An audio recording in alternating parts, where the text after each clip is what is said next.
Hi, in this video I'm going to talk about rewards.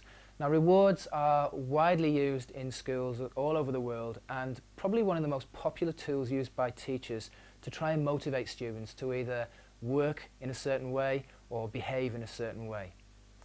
In this video I want to go through some of the reasons why they perhaps don't work as well as you would like, because I'm sure you've tried rewards and it hasn't always gone smoothly. I'm also going to go through some of the things you need to be aware of, as well as giving you a really good strategy for using rewards that really works. Okay, it's a very effective way to use rewards.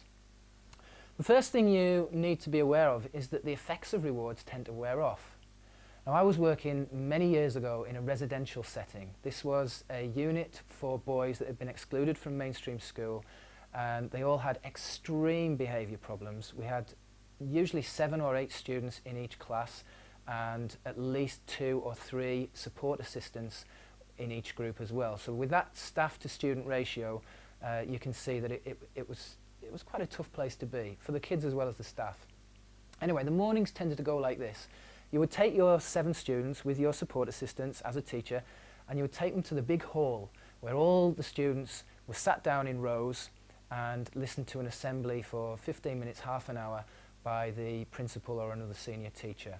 And actually just getting to the hall in one piece was a real achievement. Getting them to sit down and remain quiet, sitting properly for 20 minutes was just incredible. I mean, it was so difficult to do that. You can imagine these kids, you know, they're 12, 13, 14, 15 years old, and they're fighting each other, and they're pushing, they're making silly noises, and they're getting up and running out, and they're just incredibly difficult to keep calm in that kind of restricted environment and situation. So anyway, I'd had my students sat down in the hall, and there were about 60 other students by this time in the room. And then in the corner of my eye, I noticed one of my colleagues walking across the other side of the room with his students. And he walked in like this. He just marched in, cool as a cucumber, and they came in behind him, like little toy soldiers, all walking in like this with the chests out and the shoulders back. And they all sat down in a lovely neat row. And he didn't need to say anything to them or do anything with them. They just sat there watching the front.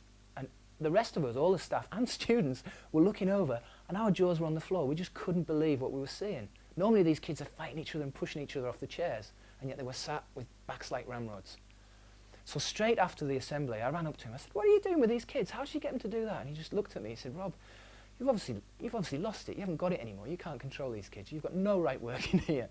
And so I went back to my room with my kids. I'm like, what the hell has he done? Anyway, about period 2 or 3, those students came to me for a lesson. I was teaching art and science at that school, so I had various lessons with these students, and the first lesson they came to me for was art. Now normally I would hear the door being kicked or banged, and I would hear them shouting outside saying, "Oh, we want to come in, we want to come in." But today there was a very polite knock at the door, and I opened the door, and 6 of them were standing there, and they said, "Excuse me, Mr. Plevin, we'd like to come in, we need some knowledge." And I'm just blown away. I'm like, what are you guys on? How come you're behaving like this? This is amazing. Well done, tremendous, come on in. So we went in and they sat down, and for a whole lesson they were impeccably well behaved. And at the end of the lesson, I mean, they'd taken part in discussions, they'd done all the work. At the end of the lesson I just looked at them and I said, "Guys, I'm going to have to give each of you 5 points, because that was just incredible." And the boys each got 5 points at the end of the lesson if they'd been perfectly well behaved. Okay, there was a point for each aspect of their behaviour. So they all left with 5 points. "Thank you very much, sir." The next day the same thing happened. There's a polite knock at the door and they come in for the next lesson. "Guys, what is going on? This is just incredible. You're just completely different. This is amazing. I need to know what's happening, and I'm so pleased with you." They sat down, end of the lesson, 5 points each. So I go back over to my colleague's office and I'm like, "What have you done with these kids? You've completely changed their behaviour. This is amazing. I mean, this is groundbreaking stuff to turn these kids into impeccably well-behaved students. Wow, what are you doing?" He said, "Ah, just a little trick I learned." The next day, I was expecting the same, a genteel knock at the door, but no. "Poof, whoa, what are we doing today?" And they walked in, and it was back to normal. And I was like, "Whew, thank goodness for that." We're back to normal life. And they sat down and they each left, one got 1 point, one got 2 points, whatever. There was fights going on. It was back to our normal chaos.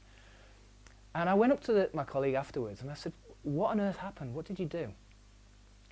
He said, "Well, on Monday morning, first thing, I put a jar on the front desk. And I said to these guys, I said, look, I'm going to put a ticket with your name on it in this jar every lesson that you get 5 points. So if you go to class, you get 5 points, I'm going to give you a ticket with your name on, I'm going to put it in the jar. The more lessons you can go through and get 5 points, the more tickets you've got in the jar with your name on. And they're all sat there going, so what? And he said, well, the point is, at the end of the week, I'm going to draw a ticket from the jar. And whoever's name is on the winning ticket wins the prize. What's the prize? He promised them £20 of his own money. That's about 35, 40 US dollars. £20 of his own money. And they were like this, I want to behave, I want to get the prize, I want to get the prize. It worked for 2 days. 2 days. And after that 2-day period, it actually caused more commotion and more problem than had he not set up that reward system in place. Because the first guy got to the point where he couldn't handle it anymore and his behaviour slipped, and then he realised, whoa, I'm not going to win the £20, so nobody else is going to win it either. And he started causing fights. It all fell apart because of the promise of a reward. When rewards are promised in advance, it's a bribe. You're just trying to coerce them into behaviour with a bribe. It doesn't work. It lasts for a short period and then they get bored. Sometimes it lasts for a few weeks and then they want something else. And we are breeding a generation of kids that will only do what they're asked to do if they get something in return. I'll do what you say, but what are you going to give me in return?